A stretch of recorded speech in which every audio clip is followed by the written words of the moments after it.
നമസ്കാരം. എല്ലാവർക്കും തുളസി മ്യൂസിക് ലാബിലേക്ക് സ്വാഗതം. ഇന്ന് നമ്മൾ പറയാൻ പോകുന്നത് ശ്രീരാമനവമിയെക്കുറിച്ചാണ്. ചൈത്രമാസത്തിലെ ശുക്ലപക്ഷത്തിൽ വരുന്ന നവമി തിഥിയിലാണ് നമ്മൾ ശ്രീരാമനവമി ആഘോഷിക്കുന്നത്. ഈ വർഷം ഏപ്രിൽ 6 ഞായറാഴ്ചയാണ് ശ്രീരാമനവമി വരുന്നത്. രാമനാമം ജപിക്കുന്നതിലൂടെ നമ്മുടെ ജീവിതത്തിൽ പെട്ടെന്ന് തന്നെ ഫലം കിട്ടുന്നതാണ്. രാമനവമിയുടെ തലേ ദിവസം തന്നെ വീടും പരിസരവും എല്ലാം വൃത്തിയാക്കി ഒരുങ്ങേണ്ടതാണ്.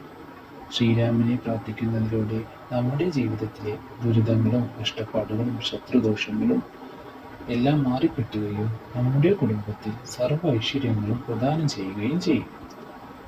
നോർത്ത് ഇന്ത്യയിൽ നമ്മൾ ശ്രീകൃഷ്ണ ജയന്തി എങ്ങനെയാണോ ആഘോഷിക്കുന്നത് അതുപോലെയാണ് ശ്രീരാമനവമി ആഘോഷിക്കുന്നത്. നമ്മുടെ ജീവിത വിജയങ്ങൾക്കും കുട്ടികളുടെ പഠനത്തിലെ ഉയർച്ചയും തൊഴിൽ സംബന്ധമായ എല്ലാ തടസ്സങ്ങൾക്കും രാമനാമം ജപിക്കുന്നതിലൂടെ അത്യുത്തമമാണ്. രാമനവമിയുടെ തലേ ദിവസം വൈകുന്നേരം തന്നെ ഒരിക്കലെടുക്കുന്നതാണ് അഭികാമ്യം.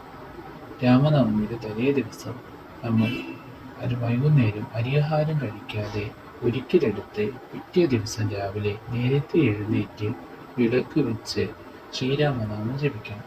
ഹരേ കൃഷ്ണ കൃഷ്ണ കൃഷ്ണ ഹരേ ഹരേ, ഹരേ രാമ രാമ രാമ ഹരേ ഹരേ എന്ന ശ്രീരാമനാമം നമ്മൾ കുറച്ചു നേരം ജപിച്ചതിന് ശേഷം ശ്രീരാമക്ഷേത്രത്തിൽ പോകാൻ ശ്രമിക്കുക. അടുത്തുള്ള ശ്രീരാമക്ഷേത്രത്തിലും അല്ല എന്നുണ്ടെങ്കിൽ മഹാവിഷ്ണു ക്ഷേത്രത്തിലും നിർബന്ധമായും നമ്മൾ പോയിരിക്കണം.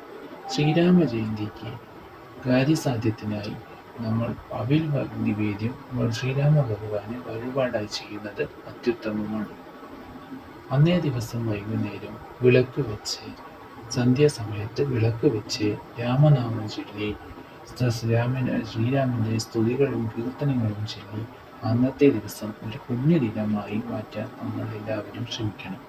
നമ്മുടെ ജീവിതത്തിലെ എല്ലാ കഷ്ടപ്പാടുകൾക്കും ദുരിതങ്ങൾക്കും ശമനമുണ്ടാവുകയും ഭഗവാന്റെ അനുഗ്രഹത്താൽ എല്ലാവർക്കും നല്ല ഉയർച്ചയും ഐശ്വര്യവും പ്രദാനം ചെയ്യുകയും ചെയ്യട്ടെ. പ്രാർത്ഥിച്ചുകൊണ്ട് എല്ലാവർക്കും ശ്രീരാമനവമി ആശംസകൾ.